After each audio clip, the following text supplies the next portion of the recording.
समय में depression word बहुत ही कॉमन हो गया है। क्या आप भी डिप्रेशन के शिकार हैं?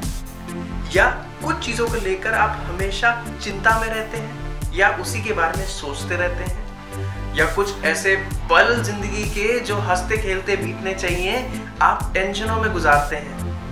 अगर ऐसा है तो प्लीज इस वीडियो को अंत तक जरूर देखिएगा, क्योंकि आज मैं आपके लिए कुछ ना कुछ बढ़िया, सरल, सिंपल बट बेस्ट सॉल्यूशन लेके आया हूँ डिप्रेशन से बाहर आने के लिए। सबसे पहली बात तो है, डिप्रेशन में रहना कोई शर्म की बात नहीं है। ये बहुत ही कॉमन है, ये बड़े से लेकर छोटे बच्चे जो स्कूल जाते हैं उन तक में देखने को मिलता है। आज मैं इस कहानी के माध्यम से आपको थोड़ा सा डिप्रेशन के बारे में बताना चाहता हूँ और सिंपल तरीके जिसकी मदद से आप इजीली डिप्रेशन से बाहर आ सकते हैं। दोस्तों, मेरा नाम साइमन है और मैं डेली आपके लिए एक बेहतरीन मोटिवेटिंग वीडियो लेकर आता हूँ। ये कहानी है एक ऐसे परिवार की जिसमें एक बहुत ही बुद्धिमान लड़का रहता था। लेट्स से उसका नाम रिक्की था। अब वो रिक्की जो लड़का है वो पढ़ने में बहुत ही होशियार, बहुत ही चतुर, बहुत ही बुद्धिमान।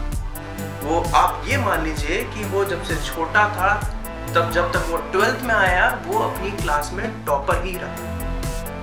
और उसके माँ बाप, रिक्की के माँ बाप रिक्की को लेके बहुत ही खुश थे, क्योंकि उन्हें पता था कि उनका लड़का हमेशा अपनी लाइफ में जहाँ पे भी जाएगा अच्छा ही करेगा। रिक्की को वो रोज देखते और रोज ही गर्व महसूस करते, क्योंकि उन्होंने ऑलरेडी उनका नाम बहुत ही सोसाइटी में ऊंचा कर रखा था। अब जितने भी आसपास के लोग थे, सोसाइटी के लोग, दुनिया के लोग, जितने भी रिक्की को जानते थे, रिक्की की जिंदगी से जुड़े थे, सबको पता था कि ये लड़का कुछ ना कुछ जरूर कर दिखाएगा। अब रिक्की को बहुत ही अच्छे कॉलेज में एडमिशन भी मिला। रिक्की ने वहां पे ज्वाइन किया कॉलेज। अब फर्स्ट ईयर का पेपर आने वाले थे। कुछ महीनों पहले ही रिक्की की संगति जो है वो कुछ गलत लोगों में पड़ गई, जिसकी वजह से रिक्की देर रात तक अपने हॉस्टल में पार्टी करने लगा। अब क्योंकि पार्टी करने लगा, दारू के लिए डेली पैसे भी चाहिए थे, जिसकी वजह से वो अपने माता पिता को झूठ बोलकर पैसे मंगवाने लगा। अब रिक्की के माँ बाप को कहीं ना कहीं शक होने लगा और थोड़ी सी उन्होंने पीछे से जब छानबीन करी तो उन्हें पता चला कि रिक्की तो गलत आदतों और संगतों में पड़ चुका है। उन्होंने सोचा कि रिक्की से बात करते हैं। उन्होंने रिक्की से बात करी, लेकिन रिक्की ने साफ साफ बोल दिया कि मेरी लाइफ, मेरे डिसीजन, आप कोई नहीं होते मेरी जिंदगी में इंटरफेयर करने वाले, और जो भी होगा अपनी जिंदगी के साथ मैं वो देख लूंगा। माँ बाप ने सोचा ठीक है, अगर ये ऐसा ही चाहता है तो हम इंटरफेयर नहीं करते। अब कॉलेज के फर्स्ट ईयर का एग्जाम आया।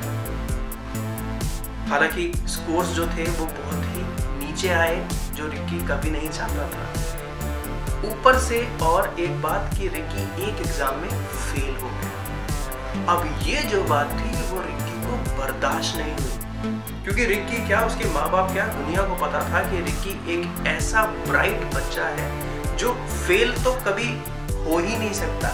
हमेशा किसी भी चीज में जहाँ पे भी जाएगा वो टॉप करेगा। अब ये चीज कहीं ना कहीं उसके ईगो को हर्ट कर गई। रिक्की अपने घर वापस आ गया और अपने आप को एक कमरे में बंद कर लिया। उसके मम्मी पापा ने उसे कई बार बात करने की कोशिश करी, पर कोई फायदा नहीं हुआ। रिक्की ने अपने आप को अपने सब लोगों से काट लिया, सब चीजों से खत्म कर लिया और सिर्फ कमरे में दिन रात पड़े रहता और रोता रहता।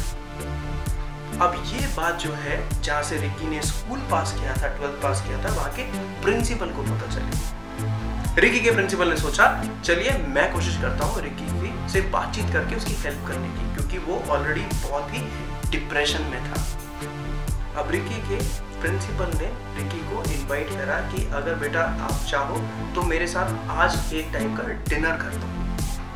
अब रिक्की सबको छोड़े, लेकिन प्रिंसिपल की तो ऐसी एक चीज है जहाँ पे उसने वो न्योता स्वीकार किया कि प्रिंसिपल ने बुलाया तो मैं जरूर जाऊंगा। रिक्की प्रिंसिपल के घर गया। प्रिंसिपल अपने गार्डन में बैठे हुए थे, सर्दी का टाइम था, अंगीठी जलाकर उस पर हाथ सेक रहे थे। प्रिंसिपल ने देखा रिक्की आ रहा है, उन्होंने रिक्की को बुलाया, बोला कि बराबर वाली सीट पे बैठ जाओ और हाथ सेको। रिकी खुश था थोड़ा सा प्रिंसिपल को देख के और दोनों हाथ सेकने लगे। प्रिंसिपल ने अचानक क्या करा, अंगीठी जो थी उसमें से एक कोयला निकालकर जमीन में फेंक दिया। अब कोयला कुछ देर तो चला, फिर फड़फड़ाकर बुझ गया। अब रिकी बहुत ध्यान से देख रहा था कि ये प्रिंसिपल क्या कर रहा है। उन्होंने दूसरा कोयला उठाया और वो भी फेंक दिया। तब रिकी को ये बर्दाश्त नहीं हुआ। रिकी ने बोला कि प्रिंसिपल साहब आप ये क्या कर रहे हैं, जलते हुए कोयले को क्यों बुझा रहे हैं। तो प्रिंसिपल ने कहा अच्छा ऐसी बात है। तो उन्होंने वो कोयले को उठाकर दोबारा से अंगीठी में डाल दिया। अब वो कुछ टाइम के बाद दोबारा से कोयला जलने लगा। तो प्रिंसिपल ने बोला रिकी कुछ समझ में आया।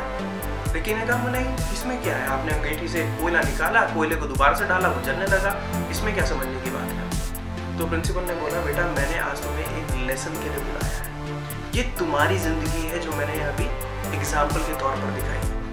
वो कोयले तुम हो जो हमेशा से जलते रहे और हमेशा से एक पैशन जो तुम्हारे अंदर था वो हमेशा बरकरार रहा।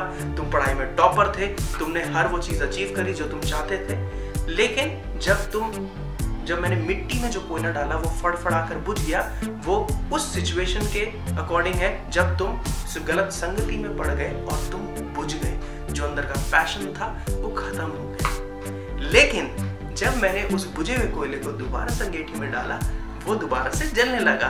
तो यही आपकी जिंदगी के साथ भी है। अभी जो सिचुएशन तुम्हारी डिप्रेशन वाली है वो उस बुझे हुए कोयले की तरह है। इस जिंदगी को दोबारा से सुधारा जा सकता है, सुंदर बनाया जा सकता है। इस कोयले को दोबारा से अंगीठी में डालना है। मतलब रिकी तुम्हें अपने फ्लो में दोबारा आना है, तुम्हें अपनी लाइफ में दोबारा से बाउंस बैक करना है और सबको साबित कर देना है कि जो रिकी हमेशा से सबका चहीता था और शाइन करने वाला था वो वापस आ चुका है कुछ ना कुछ प्रूव करने के लिए। दोस्तों कहानी बहुत सिंपल है लेकिन एक बहुत ही डीप इम्पैक्ट हम सब पर छोड़ जाती है और एक लेसन देती है। हमारी जिंदगी भी कई हद तक रिकी की तरह है। कई बार क्या होता है हम कुछ चीज अचीव करना चाहते हैं पर नहीं कर पाते हैं या फेलियर हमारे सामने आ जाता है या कई बार हम फेल हो जाते हैं। कुछ लोग जो है वो बाउंस बैक करके दोबारा से खड़े हो जाते हैं और वो सक्सेस हासिल करते हैं। लेकिन कुछ लोग ऐसे भी हैं जो फेलियर को देखकर उसे फेलियर को एक्सेप्ट कर लेते हैं और फिर आता है स्टेज डिप्रेशन का। आप इस डिप्रेशन को बिल्कुल हटा सकते हैं अगर आप उस फेलियर से कुछ लर्निंग लेके दोबारा से बाउंस बैक करें और अपनी लाइफ में जो आप चाहते हैं दोबारा से कोशिश करके अचीव करें। आपको भी पता है हमारी जिंदगी में हमने अपनी जिंदगी में ऐसे कितने साइंटिस्ट और बड़े बड़े लोग देखे हैं जिन्होंने इनिशियल स्टेज पर हमेशा फेलियर ही देखा है पर उन लोगों ने कभी गिव अप नहीं किया। आपके जो 1, 2, 3 फेलियर्स हैं वो उन लोगों के कंपैरिजन में कुछ भी नहीं है जो 1000 बार तक फेल हुए हैं। लेकिन उन्होंने बाउंस बैक किया और अपनी लाइफ में कुछ ना कुछ बहुत ही बड़ा प्रूव किया, तभी इतिहास में आज उनका नाम भी है।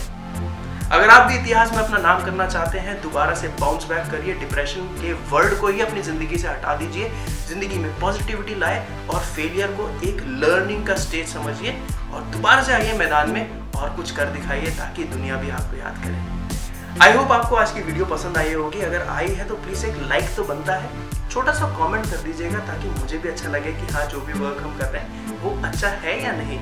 और अगर आप इस चैनल पे नए हैं तो आपसे रिक्वेस्ट है इस चैनल को जरूर सब्सक्राइब कीजिए, लोगों तक पहुंचाइए और भी भाई बहनों को बताइए कि ये मोटिवेशनल चैनल है और इस पर बहुत ही बढ़िया वीडियोस हम डेली लेकर आते हैं। मिलते हैं कल एक नई वीडियो के साथ, तब तक के लिए have a beautiful day ahead and good bye.